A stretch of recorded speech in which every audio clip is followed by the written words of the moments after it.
இன்னைக்கு டிஃப்ரெண்டான Burma special recipe ஒன்று பண்ண போகிறேன். இதில் நிறைய டாப்பிங்ஸ் எல்லாம் போட்டு ஒரு சூப்பி நூடுல்ஸ் மாதிரி இருக்கும். இந்த சுவையான பர்மீஸ் கவ் சுவை எப்படி செய்கிறதுன்னு இந்த வீடியோவில் பார்க்கலாம். ஃபர்ஸ்ட் சூப் ரெடி பண்ணுறதுக்காக ஒரு மிக்ஸி ஜாரில் ஒரு பெரிய வெங்காயம் எடுத்திருக்கேன். இது கூட அரை டீஸ்பூன் இஞ்சி பூண்டு பேஸ்ட், ஒரு கைப்பிடி அளவு மல்லியெல்லாம் சேர்த்து நல்ல ஸ்மூத் பேஸ்ட்டாக அரைச்சி எடுக்கலாம். இப்போ ஒரு கடாயில் கொஞ்சம் எண்ணெய் ஊற்றி நம்ம அரைச்ச வெங்காயம் பேஸ்ட் போட்டு ஒரு 3 நிமிஷம் வதக்கலாம். அந்த வெங்காயம் பச்சை வாசனை போகிற வரைக்கும் கொஞ்சம் நேரம் வதக்கிக்கோங்க. நல்லா வதங்கினதுக்கு அப்புறம் இதில் 1/4 டீஸ்பூன் மஞ்சள் பொடி, அரை டீஸ்பூன் மல்லிப்பொடி, அரை டீஸ்பூன் மிளகாய் பொடி, கலருக்காக 1 teaspoon Kashmiri chilli powder, 1/4 teaspoon ஜீரக பொடி, தேவையான அளவு உப்பு சேர்த்து அந்த மல்லிப்பொடி மிளகாய் பொடி பச்சை வாசனை போகிற வரைக்கும் கொஞ்சம் நேரம் வதக்கலாம். பச்சை வாசனை எல்லாம் போனதுக்கு அப்புறம் இதில் சின்னதாக கட் பண்ண ஒரு கேரட், அரை கப் பேபி கார்ன் ஆட் பண்ணி நல்லா மிக்ஸ் பண்ணலாம்.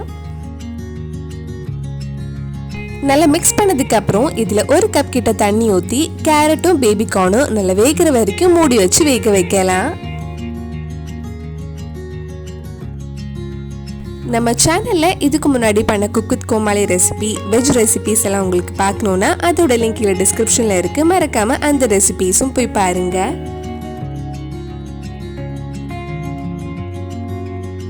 வெஜிடபிள்ஸ் எல்லாம் நல்லா வெந்திருக்கு. இனி இதில் கடைசியாக 1/2 கப் தேங்காய் பால் ஊற்றி நல்லா மிக்ஸ் பண்ணிட்டு லைட்டாக ஒரு கொதி வந்ததும் ஆஃப் பண்ணிடலாம். தேங்காய் பால் ஊற்றி ரொம்ப நேரம் கொதிக்க வைக்க வேண்டாம். நம்ம சூப் அழகா ரெடி ஆயிருக்கு. இது ரெடி பண்றதுக்குள்ள சைடில் நம்ம நூடுல்ஸ் வேக வச்சு எடுத்துடலாம். நூடுல்ஸ் வேக வைக்கிறதுக்காக கொஞ்சம் தண்ணி சூடு பண்ண வச்சிருக்கேன். அதில் கொஞ்சம் உப்பும் எண்ணெயும் ஆட் பண்ணதுக்கு அப்புறம் நம்ம நூடுல்ஸ் போட்டு வேக வச்சிடலாம். நான் இன்னைக்கு ரைஸ் நூடுல்ஸ் தான் எடுத்திருக்கேன். அது சீக்கிரமே வெந்து ரெடி ஆயிடும்.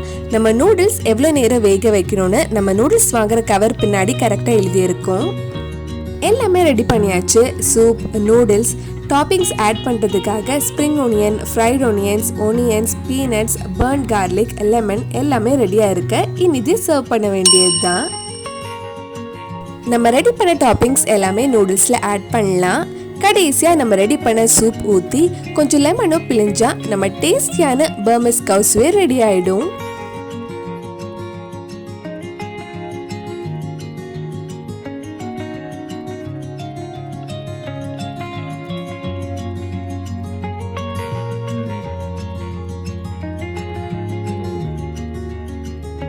டேஸ்டியான பர்மீஸ் கவ் சுவை ரெடி ஆயிடுச்சு. கண்டிப்பா நீங்களும் இந்த பர்மா ஸ்பெஷல் ரெசிபி உங்க வீட்டில் செஞ்சு பாருங்க. பிடிச்சிருந்தா இந்த வீடியோவை லைக் பண்ணுங்க, உங்க ஃப்ரெண்ட்ஸ் அண்ட் ஃபேமிலிக்கு ஷேர் பண்ணுங்க. வேற நல்லா குக்கு கோமாளி ரெசிபி நம்ம சேனல்ல ட்ரை பண்ணலான்னு கீழே காமெண்ட் பாக்ஸ்ல சொல்லுங்க. நீங்க இன்னும் என்னோட சேனலை சப்ஸ்கிரைப் பண்ணலைன்னா மறக்காம சேனலையும் சப்ஸ்கிரைப் பண்ணுங்க.